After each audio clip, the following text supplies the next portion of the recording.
इमारतें, सड़कें, पुल व दफ्तरें तो बनते रहेंगे, जनहित की योजनाएं भी आते रहेंगे, लेकिन इन सभी का लाभ लोगों तक तभी पहुंच पाएगी जब सरकार का उद्देश्य सही होगा, सरकार का शासन विधि सही होगा। भाजपा सरकार का यहाँ उद्देश्य तो सही है, शासन विधि में भी ऐसे कई सुधार लाया गया जिनका असर सही मायनों में आज हमारे सामने है।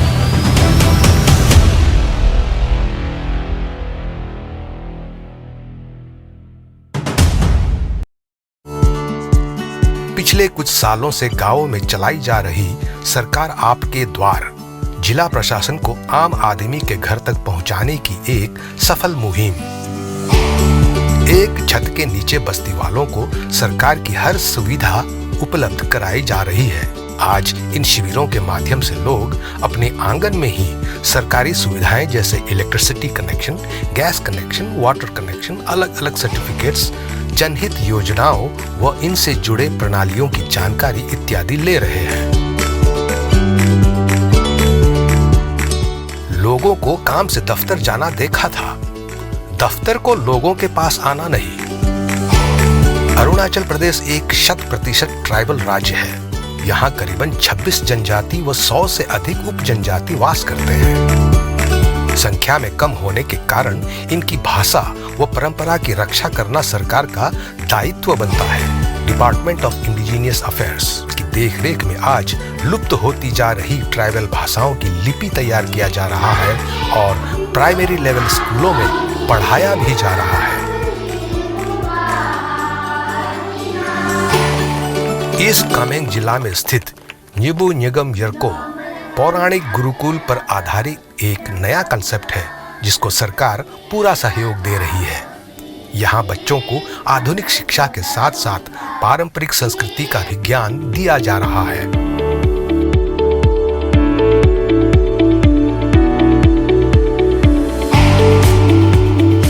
सही मार्गदर्शन और सही अनुशासन हमारे बच्चों का भविष्य संवार सकता है और उन्हें तैयार कर सकता है भारतीय सेना के लिए। राज्य का पहला सैनिक स्कूल इसी भावना के साथ खुला ईस्ट सियांग निगलोक में सन 2018 को। राज्य सरकार के अनुरोध पर एक और सैनिक स्कूल खोलने की अनुमति मिल गई है।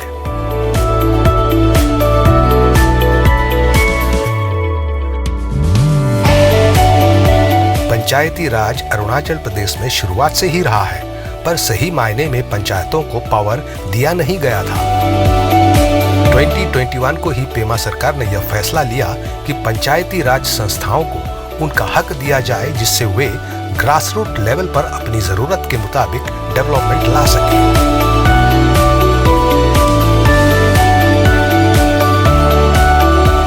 नवंबर 2021 को एक ऐतिहासिक निर्णय लिया गया। पाक्के डिक्लेरेशन 5 धाराओं पर आधारित है। Environment, forest and climate change, health and well-being of all, sustainable and adaptive living, livelihoods and opportunities and evidence generation and collaborative action.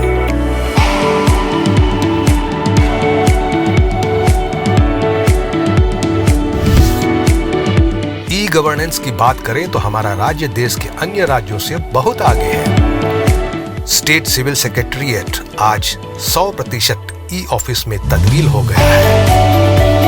E office के अलावा फुल्ली फंक्शनल है हमारा ई असेंबली और ई कैबिनेट। ई प्रगति meetings तो एक अहम माध्यम बन गया है। अब तक मुख्यमंत्री ने 17 ई प्रगति मीटिंग्स में समीक्षा लिया 2000 से भी अधिक परियोजनाओं और योजनाओं का। प्राइवेट इन्वेस्टमेंट को बढ़ावा देने सरकार ने अपनाया ईज ऑफ डूइंग बिजनेस एक कानून के जरिए। इसके चलते अरुणाचल प्रदेश आज इन्वेस्टमेंट सेक्टर में एक टॉप परफॉर्मिंग राज्य के रूप में उभर कर आया है। आज हम सिंगल विंडो क्लियरेंस के जरिए कुल 72 ऑनलाइन सर्विसेज लोगों को दे रहे हैं। 21 डिपार्टमेंट्स आज के दिन ease of doing business portal पर अपनी सेवाएं उपलब्ध करा रहे हैं। कोविड पैंडेमिक के बावजूद अरुणाचल प्रदेश सरकार ने कायम रखा देश का सर्वोत्तम share of capital expenditure in total expenditure outlay.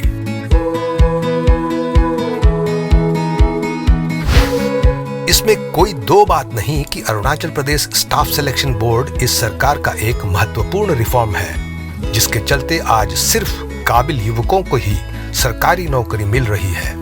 ना सिफारिश न रिश्वत, सिर्फ अपने दम पर।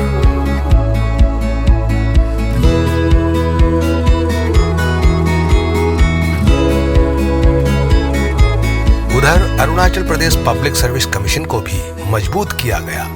स्टेट पुलिस सर्विस के लिए फीमेल कैंडिडेट्स की जरूरी फिजिकल स्टैंडर्ड्स में बदलाव लाया गया ताकि ज्यादा से ज्यादा महिलाएं इसमें भाग ले सके। अब परीक्षाओं में रीजनल टॉपिक्स भी शामिल किया जाएगा। साथ ही परीक्षा की पूरी प्रणाली यूपीएससी गाइडलाइंस पर ही आधारित होगा। सरकारी नौकरी की भर्तीकरण प्रणाली में आज भ्रष्टाचार की कोई गुंजाइश नहीं।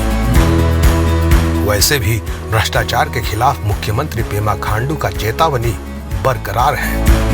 हमारा टेन्योर में जो भी गड़बड़ करता है उसको मैं लेकिन छोड़ेगा नहीं। उससे लेके आप सबको पता है कि जो करप्शन जिन लोगों ने साहस किया करप्शन करने के लिए, अभी सब लोग जेल में हैं। हमारे यहाँ कृषि उत्पादनों की कमी नहीं है, कमी है तो सही मार्केट की।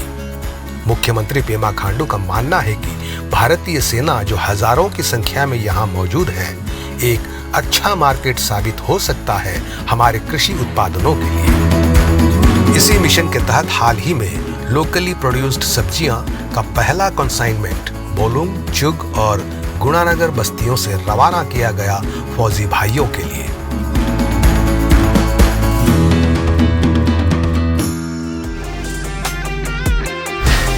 आसमान से दवाई, क्या ऐसा भी हो सकता है? हो सकता है, जनहित के लिए अगर कुछ नया करने की दिल में हिम्मत हो। इसी 15 अगस्त को लॉन्च किया गया एक नया प्रोग्राम मेडिसिन फ्रॉम स्काई। दूर पर्वतीय गांवों में ड्रोन के द्वारा दवाइयां पहुंचाने की एक कोशिश सफल रही तो इस तकनीक का राज्य भर में इस्तेमाल किया जाएगा।